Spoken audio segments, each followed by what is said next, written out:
Assalamualaikum warahmatullahi wabarakatuh. Selamat pagi, salam sejahtera buat kita semuanya.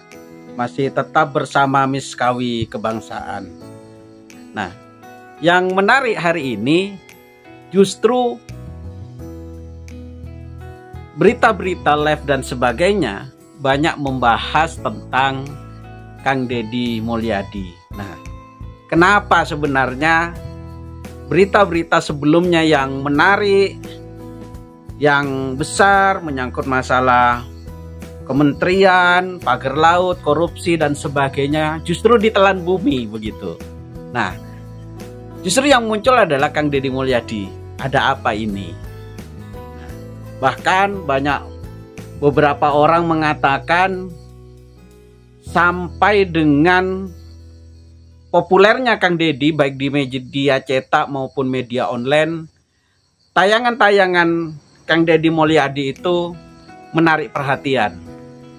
Sampai ada yang mengatakan jangan-jangan Kang Deddy Mulyadi ingin mencalonkan sebagai capres begitu. Tetapi tidak itu yang akan kita bahas. Yang akan kita bahas justru kenapa banyak berita justru memberitakan Kang Deddy Mulyadi. Yang pertama adalah popularitas. Nah, Kang Deddy ini bukan hanya sekedar gubernur Jawa Barat, tetapi Kang Deddy ini mampu menarik perhatian, menarik perhatian masyarakat yang ada di Indonesia, tidak hanya dalam tatanan wilayah Jawa Barat saja, bahkan gubernur-gubernur lainnya atau bahkan wilayah-wilayah lainnya juga banyak menyoroti Kang Deddy Mulyadi, bahkan dan seringkali membanding-bandingkan kebijakan Kang Deddy Mulyadi dengan kebijakan gubernur lainnya. Bahkan sampai ada ulasan dari oknum gubernur lainnya sampai dikatakan kalau Kang Deddy Mulyadi itu dikatakan sebagai gubernur konten. Bahkan ada lagi yang juga mengatakan kalau Kang Deddy itu mengada-ngada. Nah, ini sampai segitunya pemimpin atau pejabat lain menilai Kang Deddy. Tapi bagi masyarakat itu tidak penting. Justru bagi masyarakat, apa yang dilakukan oleh Kang Deddy Mulyadi itu benar-benar bisa memberikan solusi.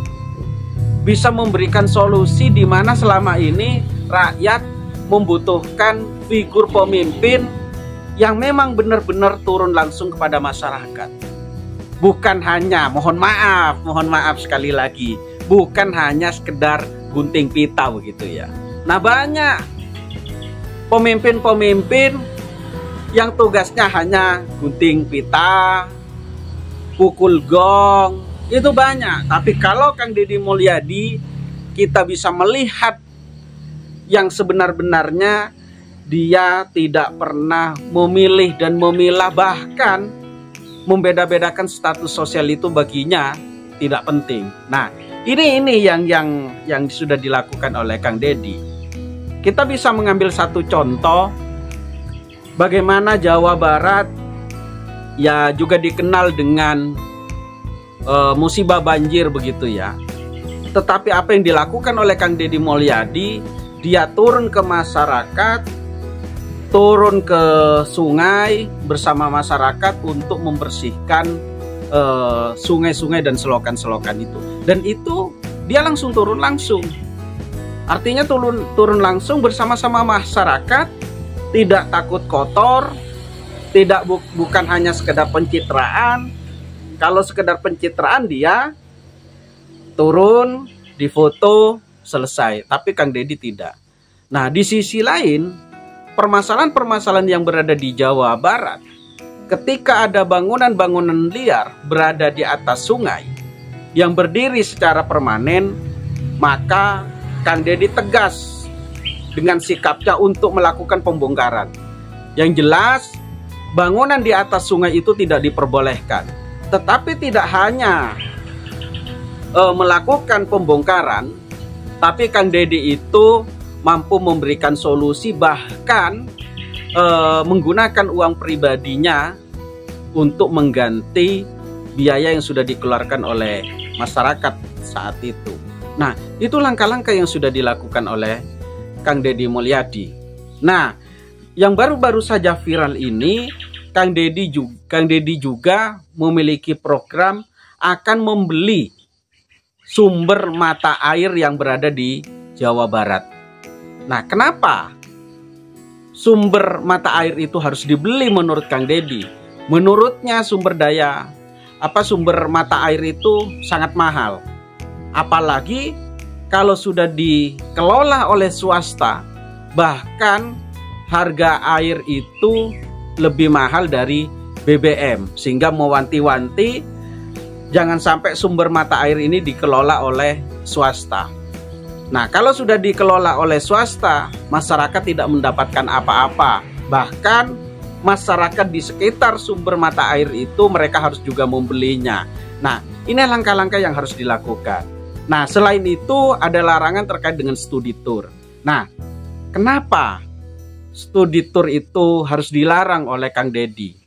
Salah satunya adalah Kang Deddy tidak ingin studi tour hanya terkesan jalan-jalan, sekedar buang-buang biaya. Nah, ini yang diinginkan oleh Kang Deddy. Jadi kalau jalan-jalan bagaimana bisa bermanfaat? Sebenarnya menurut Kang Deddy, di tempat kita, di wilayah kita sendiri, di dalam pembelajaran di sekolah, bisa memanfaatkan lingkungan di sekitar kita. Tidak harus melulu harus keluar kota yang banyak menghabiskan biaya. Sampai ada seorang kepala sekolah harus dicopot. Kenapa? Karena tidak mematuhi aturan-aturan yang sudah ditetapkan oleh Gubernur Jawa Barat. Dalam hal ini adalah Kang Deddy Mulyadi. Nah, tetapi karena ada masyarakat yang tetap ngeyel, apa yang terjadi? Mereka tetap melakukan studi tour. Nah, yang ditakutkan oleh Kang Deddy terjadi apa? Kecelakaan bis. Nah, ini yang rugi siapa? Nah, jadi jangan sampai yang merasa kaya pada akhirnya merugikan masyarakat yang tidak mampu, harus dipaksakan harus mengikuti selera mereka. Ini yang tidak diinginkan oleh Kang Deddy Mulyadi. Terkait dengan perpisahan juga menjadi sorotan. Tidak harus keliling ke sana ke sini coret-coret baju, cukup saja dilaksanakan di sekolah, meriahkan di sekolah. Rame-rame bersama dengan guru dan siswa, itu sudah cukup. Nah, ini yang terjadi. Tapi kalau misalnya dari Kementerian Pariwisata yang sempat rame kemarin, sampai ada penjelasan bahwa akibat larangan dari Kang Deddy Mulyadi, tur kunjungan-kunjungan wisata itu sudah mulai berkurang. Nah, Kang Deddy juga mengatakan ini salah satu bentuk sebenarnya kegagalan dari kementerian kalau objek atau sasaran dari kunjungan wisata itu harus siswa. Mengapa kok tidak masyarakat umum? Nah, ini sempat dikritisi oleh Kang Deddy.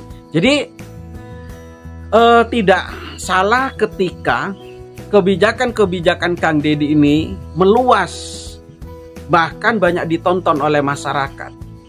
Nah, termasuk sekali lagi anak-anak nakal di sekolah harus dikirim ke militer. Di sana tanpa disadari juga mereka diajari tentang kedisiplinan. Di sana diajarkan tentang attitude. Itu pun sekali lagi banyak yang mengkritisi kebijakan Kang Deddy Mulyadi. Nah, ini tentunya saya juga bisa memberikan gambaran kepada para pejabat, para pimpinan-pimpinan lain. Ayo, konsep-konsep yang dilakukan atau kebijakan-kebijakan yang dilakukan oleh Kang Deddy ini tentunya harus menjadi inspirasi, menjadi rujukan, bukan justru saling melemahkan. Nah, saya yakin Kang Deddy memiliki keinginan yang mulia untuk membawa sebuah perubahan yang dimulai dari Jawa Barat tentunya. Nah, apakah ini ada kemungkinan kebijakan-kebijakan yang dilakukan oleh Kang Deddy menjadi kebijakan Nusantara, menjadi kebijakan pusat? Bisa jadi. Nah, bisa jadi. Maka sebenarnya para pemimpin-pemimpin yang di atas harus mendukung kebijakan-kebijakan Kang Deddy.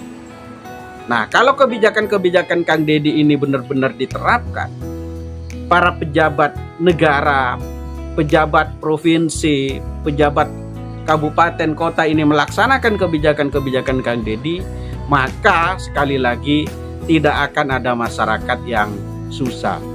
Jadi jangan sampai kita hanya dalam membangun sebuah bangsa hanya berhenti pada menggunting pita dan memukul gong saja.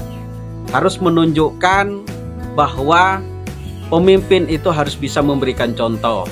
Pemimpin itu harus bisa memberikan teladan kepada rakyatnya. Ketika pemimpin mau turun ke bawah, rakyat itu juga akan turun.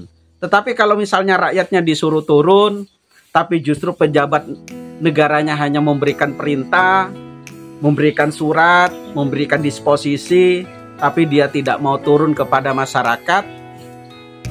Nah, ini yang dinamakan pejabat hanya gila kedudukan saja. Pejabat itu hanya hanya duduk dengan urusan administrasi saja. Nah, ini tentunya sekali lagi kebijakan-kebijakan Kang Deddy Mulyadi harus menjadi inspirasi semuanya. Nah, saya kira itu inspirasi pagi ini di bawah Gunung Ijen Gantasan dari Kabupaten Banyuwangi. Terus memberikan inspirasi bersama Miskawi Kebangsaan. Merdeka, salam Pancasila.